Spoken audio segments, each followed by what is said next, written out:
Hello everyone, today we will talk about how to fix or how to solve the problem of Nykaa app weekly settings.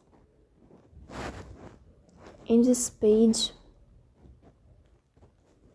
here in this page we click on apps, default apps, app settings.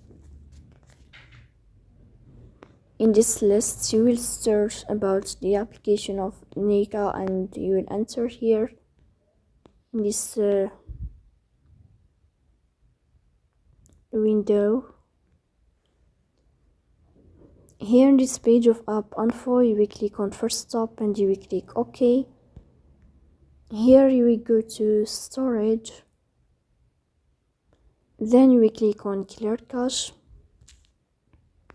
then you will go to Play Store and then you will update your app, so please don't forget to support